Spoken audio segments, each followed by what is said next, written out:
In this exercise, I'm going to introduce you to the X, Y, and Z axes, which define 3D space inside Photoshop, and give you a sense of how you might work with the position and orientation options. Now, this gets a little bit technical, I'll warn you up front, because we're talking about spatial design.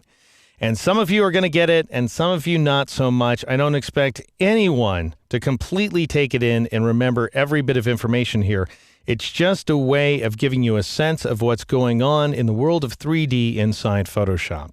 So here we have the chair, which Photoshop has chosen to import on its back. And I've gone ahead and called this file poorchair.psd.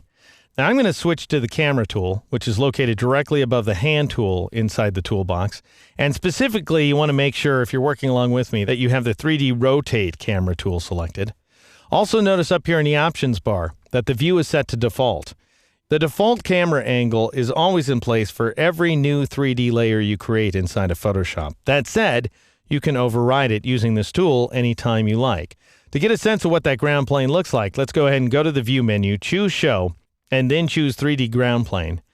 And notice what's going on here. The X-axis is red, the Y-axis is green, the Z-axis is blue. Well, we're not seeing the blue axis because the Z-axis is perpendicular to the ground plane. The ground plane itself is ultimately a 2D plane, like the ground, and therefore it's defined by just two axes, X and Y. The strange thing is that with Photoshop's default view, that Y defines the horizon and X defines depth, which is different from most programs. Of course, you can override that anytime you want using this tool just by dragging around inside the image window, and then I could go ahead and set that red X-axis along the horizon, and now the Y-axis defines depth. That still doesn't explain, however, why the chair is on its back. We need to modify that chair. So how in the world do we do that with some degree of accuracy? Well, let me show you what's going on inside this diagram, which I call Photoshop 3D geometry.psd.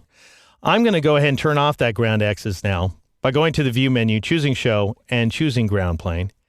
And then I'm going to turn on a layer group here inside the Layers panel. It's called the Axes, this folder right there.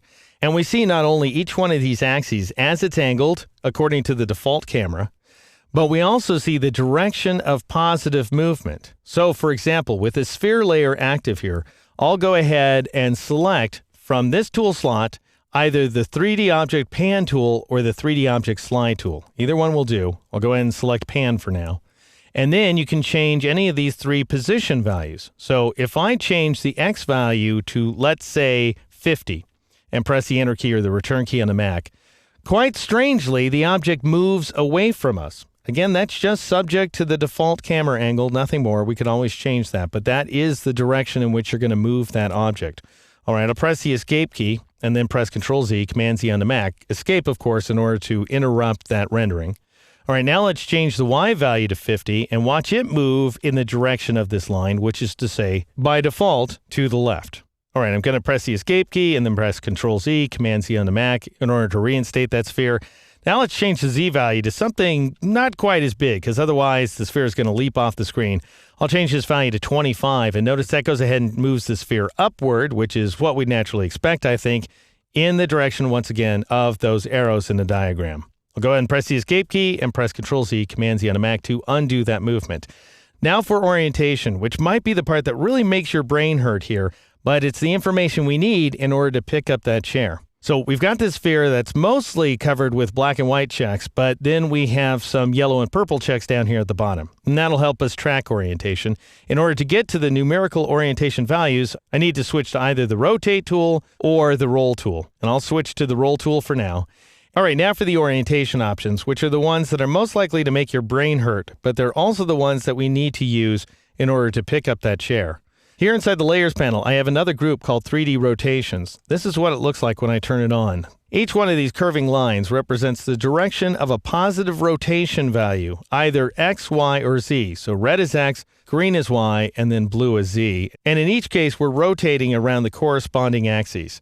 So it happens to be, if the axis is declining away from us, a positive X value applies a counterclockwise rotation, a positive Y value applies a clockwise rotation, and then a positive Z value, another counterclockwise rotation.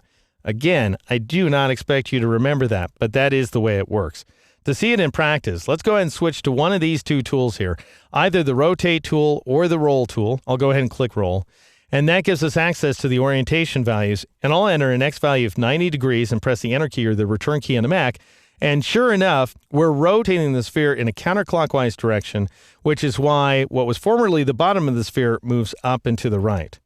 Now, what I'd love to be able to tell you is we could just heap a bunch of different rotation values on top of each other, but if you start doing that, it gets confusing because as soon as I rotated that sphere up and to the right, I swapped the angle of the Y and Z axes. That may be a little difficult to understand, but that's what just happened. So when you're applying these kinds of rotations numerically, you typically only want to modify one or two axes of orientation. So for example, if I want to get a sense of what's going on with Y and Z, I should undo X by pressing Control Z, Command Z on the Mac. Then let's change the Y value to 90 degrees, and we'll see it move up and toward us in accordance with the direction of that green arrow right there. Now, as I say, we can go ahead and combine two rotation values with each other and still make sense of it. So I'll press the Escape key to stop the render, and I'll change the Z value to 90 degrees as well. And as soon as I apply it, we're going to rotate that sphere in a direction of the blue arrow. So what was formerly the front part of the sphere becomes the left side. All right, so that's all very well and good. How do we take this theory and apply it to the task of tipping the chair upright? I will explain exactly how in the next exercise.